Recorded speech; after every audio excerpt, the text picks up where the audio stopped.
Duhet që në fillim të falenderoj të gjithë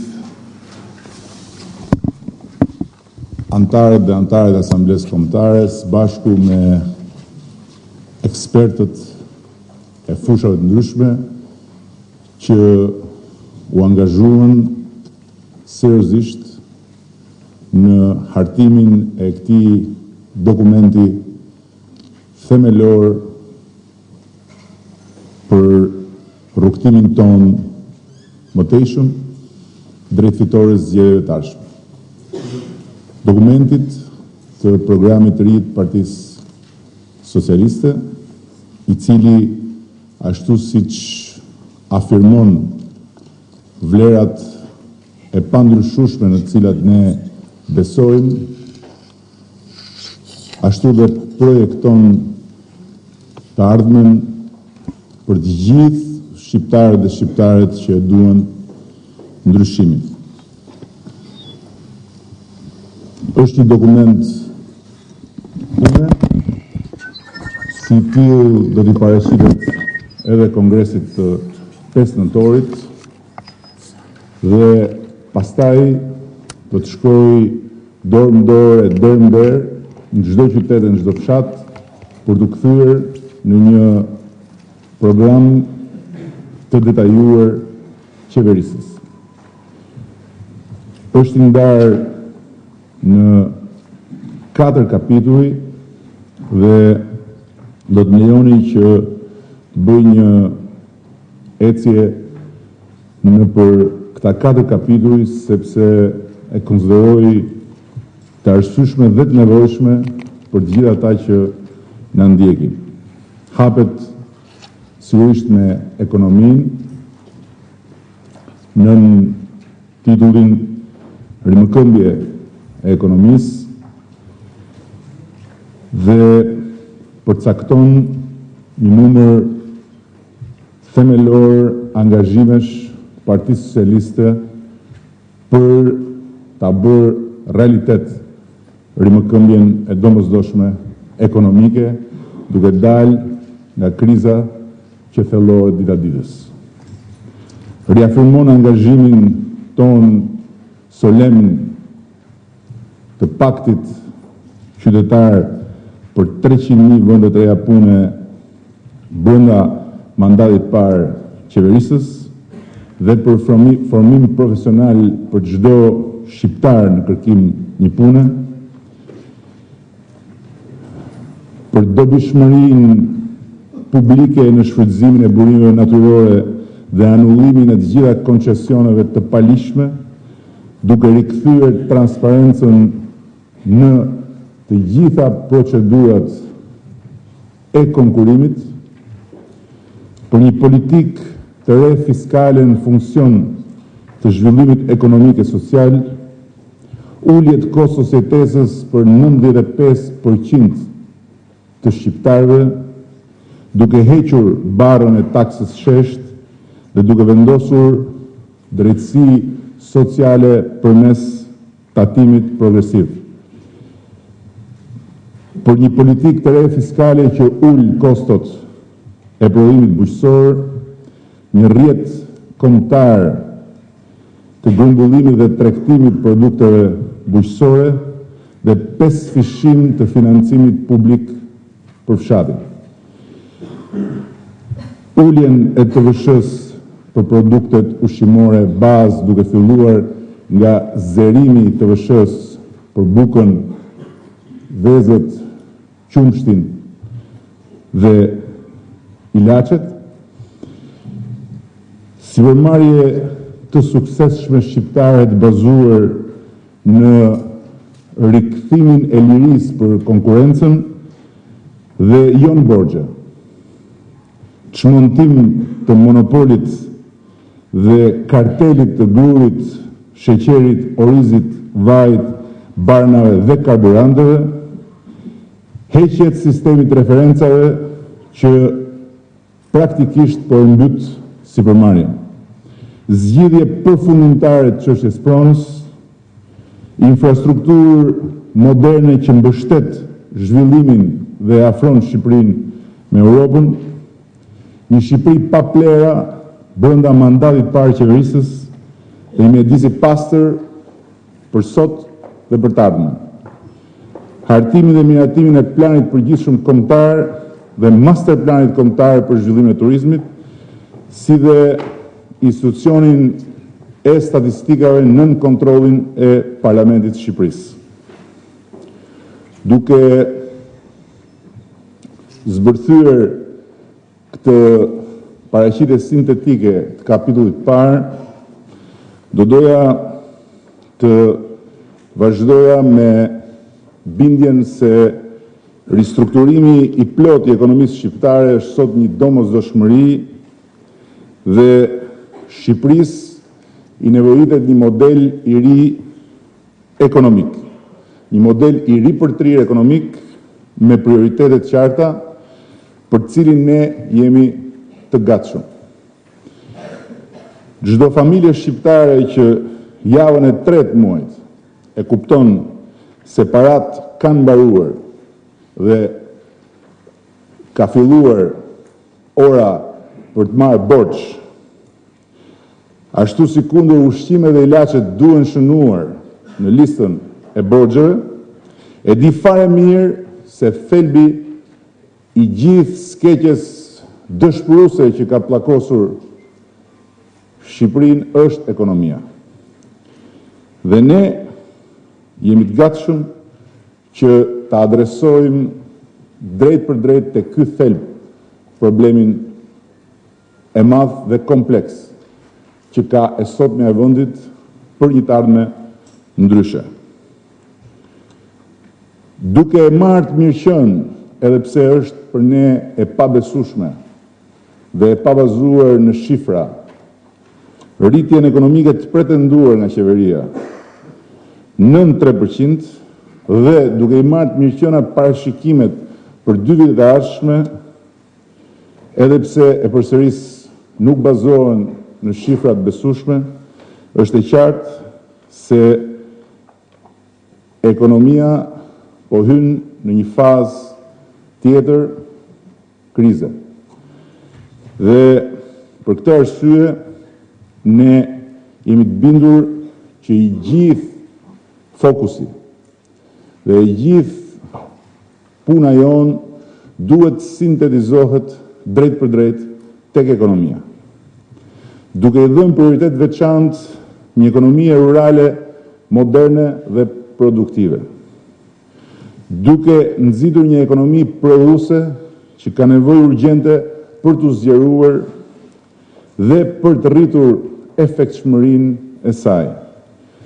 Duke synuar produkte cilësore me përdorim afatgjat dhe duke dhënë prioritet atyre sektorëve prodhues që krijojnë vlerë të shtuar, nxisin punësimin dhe zgjerojnë prezencën e produkteve shqiptare në tregjet e eksportit. Nga ana tjetër, është domosdoshmëri që ne ta riadresojmë turizmin si një prioritet, por të bazuar në shfrytëzimin e potencialeve të bukurisë natyrore dhe të trashëgimisë kulturore. Ne jemi plotësisht vetëdijshëm që fuqia më e madhe dhe pasuria më e madhe që ka Shqipëria është bukuria. Dhe goditja drejt për drejt e kësaj fuqie dhe kësaj pasurie me një model zhvillimi që i bie ndesh pikërisht këtij resursi themelor, siç i bie ndesh edhe burimeve të trashëgimisë kulturore, bie ndesh me të ardhmen dhe praktikisht e kërcënon turizmin shqiptar si një prioritet dhe si një potencial zhvillimi për të nesërmen. Nga ana tjetër, ne do të modernizojmë rrënjësisht cilësinë e shërbimeve publike, veçanërisht në arsim dhe në shëndetësi.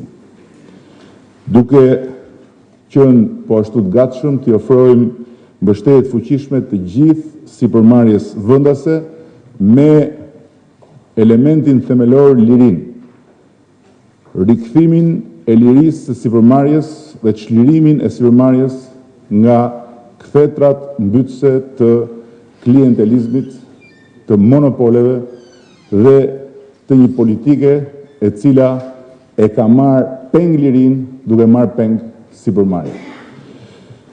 Çështja e pronës mbetet prej 20 vjetësh e pazgjidhur.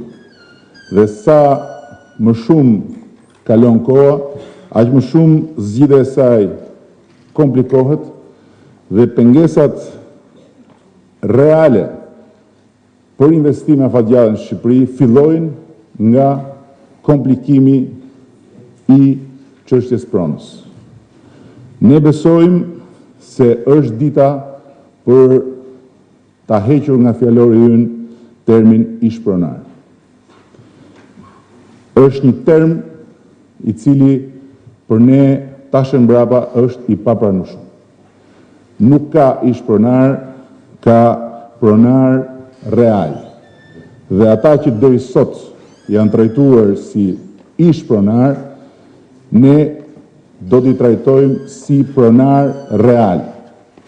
Dhe zgjidhjen e problemit pronës do ta shohim si fundin e një tallje 20 vjeçare me pronarët dhe si fillimin e një bashkëpunimi me ta për të hartuar dhe zbatuar një kuadër të ri ligjor që nga njëra anë duhet respektojë të drejtat e pronarëve duke adresuar zgjidhjen e problemit pronës bazuar në modele të konsoliduara suksesin të drejtim dhe nga tjetër të sigurojë drejtësi sociale për gjitha kategoritë e tjera të popullsisë, pa zhbalancuar asgjë, por njëkohësisht duke e zgjidhur problemin përmes një balance të re. Nga ana tjetër, qëllimi ynë është që pronarëve që u kthehet prona, fermerëve që punojnë tokën, apo atyre që përfitojnë pronësinë nga procesi i legalizimit, të mos u jepet thjesht një pronë e regjistruar dhe me certifikat, një pasuri në letër po pa vlerë të shtuar. Sot na duhet një pronësi e plot dhe qarkullueshme në tregun e tokës, me vlerë të shtuar nga politikat e zhvillimit rajonal dhe rural. Politika e re fiskale do t'i shërbejë pikërisht zhvillimit ekonomik të vendit, duke marrë në konsiderat domosdoshmërinë për të rivendosur ekuilibra social. Ne do ta zhbëjmë sistemin e referencave. Sipërmarrësit do të jenë të lirë të vetë deklarojnë dhe nuk do të penalizohen nga referencat e numrit të individëve të punësuar, nivelit pagave, çmimit të importit apo vlerës së transaksioneve. Referencat aktuale që ne do t'i heqim nuk përputhen me realitetin dhe jo vetëm kaq, por zbatohen dhe me efekte kriminale prapa vepruese. Nga ana tjetër, parashikueshmëria është vendimtare për të patur një politikë fiskale të suksesshme. Në 6 vitet e fundit, 6 ligjet bazë tatimore janë ndryshuar 64 herë nga kjo qeveri. Kjo është tragjikomike, është e papranueshme dhe është drejt për drejt me dëmet pa llogaritshme për sipërmarrjen. Informacioni statistikor është një plagë që praktikisht ka qelbëzuar gjithë sistemin e menaxhimit të ekonomisë, i mangët, i vonuar dhe i manipuluar. Në rast se në vendin fqinj, një nga arsyet e daljes papritur përpara stuhisë ishte edhe manipulimi i informacionit statistikor, ne jemi të bindur që zbardhja e këtij manipulimi do ta nxjerrë Shqipërinë para një stuhie ekonomike për të përballuar të cilën na duhet një ndryshim rrënjësor i gjithë sistemit administrimit të ekonomisë. Shqipëria ende nuk e ka planin e përgjithshëm kombëtar, i cili është vonuar dhe stërvonuar, dhe hartimi i tij është detyra jonë e parë në funksion të modelit të ri ekonomik të vendit. Ky plan i ri kombëtar, i shoqëruar me ngritjen e një kadastre shumë qëllimshme, do të jenë instrumentat themelor për të orientuar investimet private, vendase dhe të huaja. Në një kapitull më pasëm kemi trajtuar çështjen e garancisë së rendit publik dhe të sigurisë së jetës, të pronës dhe të punës, por këtu tek ekonomia kemi vënë theksin tek domosdoshmëria për një rend që çliron sipërmarrësit nga kanosja e ekonomisë kriminale.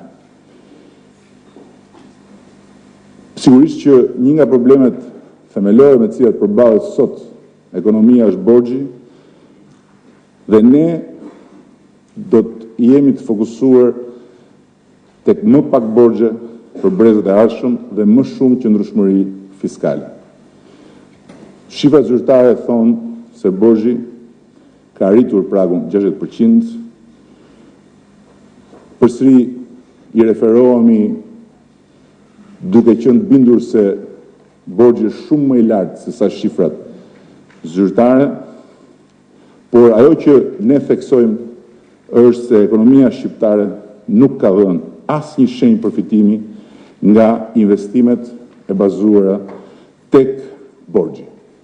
Rritja e borxhit ka ardhur duke shtuar shpenzime të tepruara në projekte pa studime, në të shumta rasteve vetëm për nevoja elektorale, me kosto të shtuara artificialisht dhe në mënyrë korruptive të provuara jo vetëm në 2 a 3 projekte të mëdha që janë kthyer në skandale kombëtare financiare, por dhe në tërësinë e projekteve të financuara me borxh. Për stadin e zhvillimit ekonomik që ka sot Shqipëria, niveli aktual i borxhit vlerësohet tejet i lartë. Në vitin 2011, pra në vitin ku ne jemi, do të shpenzohen $600 milion për shërbimin e borxhit publik. Kjo shumë është 2 herë më e lartë se në vitin 2005.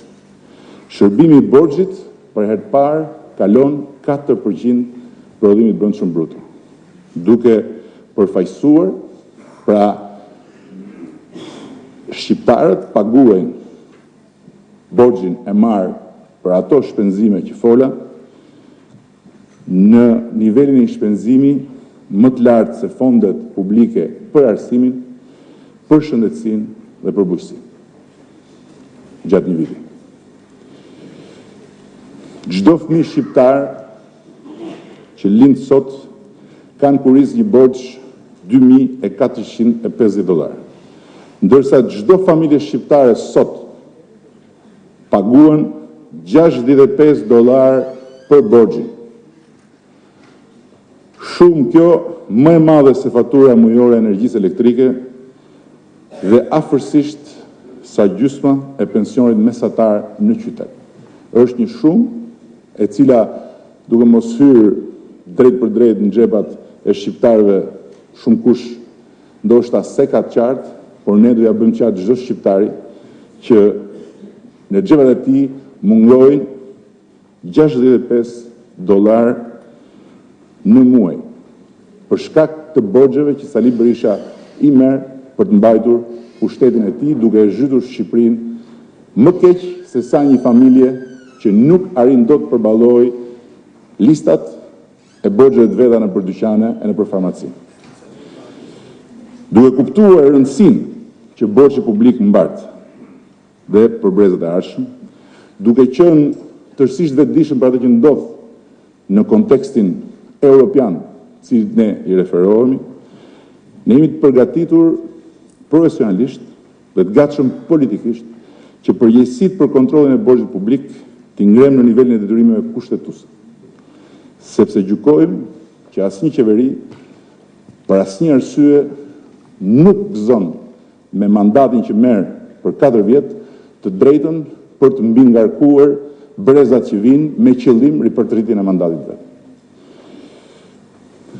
Punësimi është një tjetër aspekt i këtij programi dhe dihet që ajo që na dallon ndër tjera me palën tjetër është se ata pretendojnë që punësimi i plot është i pamundur, ndërsa për ne, socialistët, synimi është të ofrojmë mundësi punësimi për çdo individ që është i aftë për punë. Shumë kush ironizon me shifrën 1 milion pa punë. Nuk është një shifër demagogjike, nuk është as si shifrat e Saliut.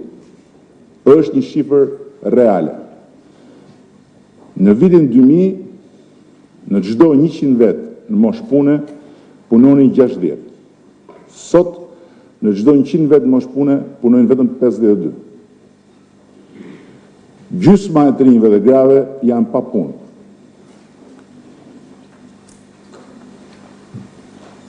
Punonjësit shqiptar, ata që punojnë si punëtor, në kushte të vështira, me shëndet dhe jetë të rrezikuara në çdo çast, mjaft të marrim shembullin e minatorëve që humbasin jetën për bukën e gojës dhe qeveria vetëm i ngushëllon dhe bën se hir, janë në fokusin e programit tonë. Zbatimi arbitrar i pagave referuese dhe vendosja e taksës shesht nuk e ulën koston e punës. Në të kundërt, paksuan nivelin nominal të ardhurave nga puna. Dhe ajo çka do të shohim pak më tutje është se taksa e shesht nuk është asgjë tjetër përveç se një abuzim. Apo, për të cituar njëri ndër sekretarët më të suksesshëm të shtetit amerikan, taksa e shesht është një spekullim falimentues për pjesën më të madhe të qytetarëve. Ne besojmë se jemi në gjendje që duke ndryshuar modelin ekonomik dhe duke ripërtrirë atë mbi parimet e përshkruara në këtë program, mund të krijojmë 75.000 vende pune në vit. Dhe mund ta synojmë realisht me përparësi punësimin e grave, vajzave, të rinjve, të arsimuarve dhe pjesëtarëve të pakicave, si kundër e individëve me aftësi të kufizuar. Ashtu si kundër, jemi plotësisht bindur që mund të ofrojmë një trajnim profesional falas brenda 2 viteve për të gjithë papunët e regjistruar.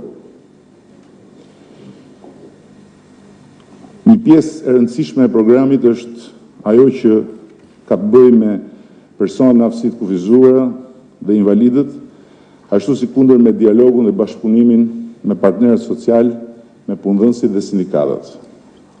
Por gjëja që dua të nënvizoj është dhjetëfishimi i financimit publik për punësim. Duke qenë të vetëdijshëm se duhet ta përmbysim sistemin e vjetër të asistencës për të papunët dhe të ndërtojmë një sistem të ri, riaktivizimi dhe riintegrimi sa më të shpejt të papunëve në tregun e punës. Dhe programin e deri tanishëm të sigurimit të papunësisë, ne do ta kthejmë në një program të sigurimit të punësimit. Ashtu si kundër, si model të solidaritetit ton aktiv, ne do të garantojmë pagën minimale mbi minimumin jetik, të publikuar dhe të indeksuar me inflacionin. Rishpërndarja më e drejtë e të ardhurave në vend është zemra e programit ton dhe është edhe ndarja më e qartë, drastike, me palën që sot qeveris Shqipërinë. Qeveria e sotme thot se gjatë periudhës 2006-2010 i ka ullur taksa. Por është e kundërta. Për 95% të popullit shqiptar. Pra, për shumicën dërmuese të shqiptarëve dhe të shqiptareve që punojnë dhe konsumojnë, taksat janë rritur. Dhe janë rritur shumë. Rritja e taksave e ka bërë më të vështirë jetën e shqiptarëve dhe ajo çka sot lexohet si efekt i krizës është një efekt i kombinuar me efektin e rritjes taksave që e ka zbrazur xhepin e familjeve shqiptare. Kjo është plotësisht e verifikueshme, mjafton të referohemi shifrave. Dhe shifrat thonë që para vendosjes së taksës shesht, bara fiskale, pra të ardhurat që punojësit i jepnin si kontribut për shtetin, ishte 2 deri në 3% e të ardhurave të tyre. Ndërsa pas vendosjes së taksës shesht, ata japin 10%. Dhe më konkretisht, sot mësuesit paguajnë 10 herë më shumë taks mbi të ardhurat e tyre. Më tutje kemi shpjeguar dhe çfarë ndodh me taksën e konsumit. 10% është vetëm taksa mbi të ardhurat e tyre, drejt për drejt nga xhepi i tyre, nga rroga e tyre. Sot doktori paguan më pak se sa ç'paguante taksa kur ishte në opozit, duke qenë në zyrën e kryeministrit. Ndërsa një infermiere paguan 30 herë më shumë taksë se në vitin 2005. Dhe nëse 7 vjet më parë, një pagë mesatare pagueshin 14 lek taksa për 100 lek të ardhura, sot paguhen 21 lek taksa për 100 lek të ardhura. Pra, e vërteta është se taksat mbi pagat janë rritur 50%.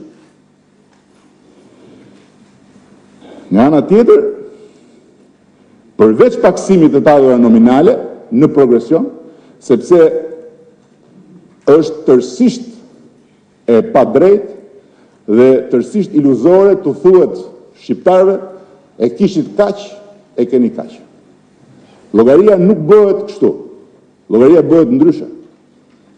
Dhe në llogarinë e bërë ndryshe, përveç se nga ato që marrin, shqiptarët paguajnë shumë më tepër taksa, me ato që blejnë, shqiptarët kanë një rritje maramëndse të shpenzimit për mbijetesën e tyre. Dhe faktikisht, sot pasuria është përqendruar tek një pakitë shumë e vogël. 5% e shqiptarëve zotrojnë më shumë se 50% të depozitave të gjithë shqiptarëve. Dhe konsumi, pra ushqimi, veshjet, gjithçka konsumohet, taksohet 3 herë më shumë se sa fitimi dhe pasuria. Pra, për të ngrënë, për të veshur dhe për të jetuar, një qytetar i zakonshëm i paguan shtetit 3 herë më shumë se sa një biznesmen i madh apo dhe një kompani e madhe. Ashtu sikur i paguan 3 herë më shumë se sa ç'paguajnë njerëzit që zotrojnë pasuri. Dhe në totalin e të ardhurave të sotme të qeverisë, kontributorët më të mëdhenj me taksa janë ata që hynë tek 95% që sot merren më pak dhe paguan më shumë. Dhe jo ata që sot marrin më shumë dhe paguajnë më pak, që hynë tek ai 5%. Ne do t'i ulim taksat për 95% popullit shqiptar. Kjo është politika që ne do të adresojmë. Nga ana tjetër, për ne kjo nuk është thjesht një çështje financiare, por është dhe një çështje drejtësie sociale. Dhe kusht themelor për të shkuar drejt një modeli drejtësie sociale real është padyshim rishpërndarja nëpërmjet progresivitetit. Kush është më i pasur do paguaj më shumë.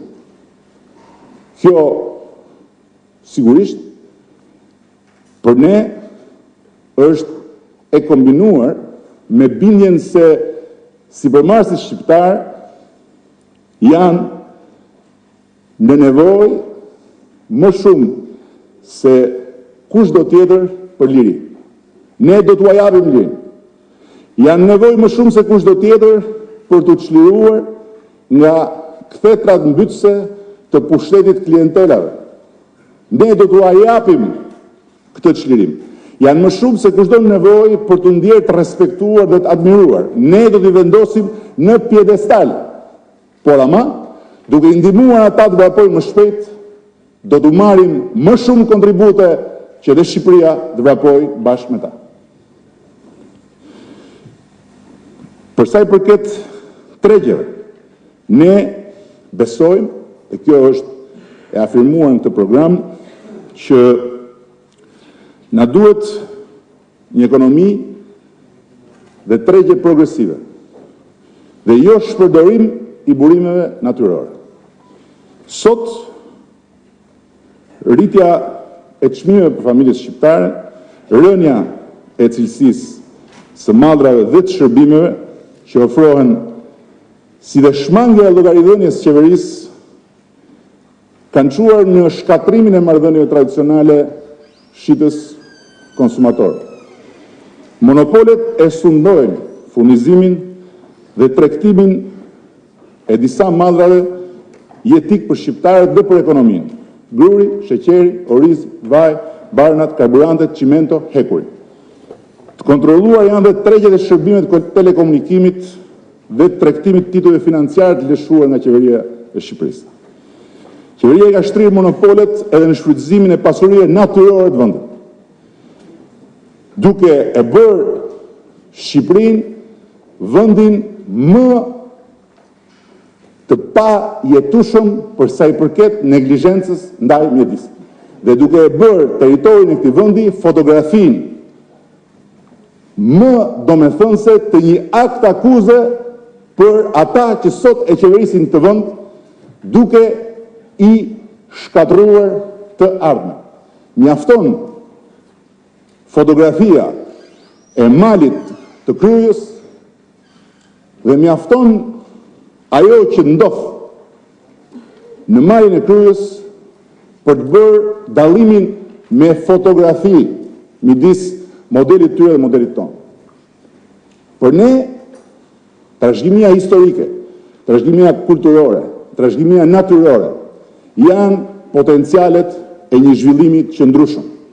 Dhe në rast se kryejnë e Skënderbeut çdo shtet tjetër, në Europë pa diskutim, po dhe në Ballkan, do i kishte bërë avanskenën e krenarisë kombëtare, do i kishte bërë pikën e pelegrinazhit të gjithë nxënësve e të gjithë vizitorëve të huaj. Vetëm një qeveri si kjo mund ta kthente në një zgafell për të nxjerrë gur, për të nxjerrë çimento, për të djegur goma e për të nxjerrë gërqere.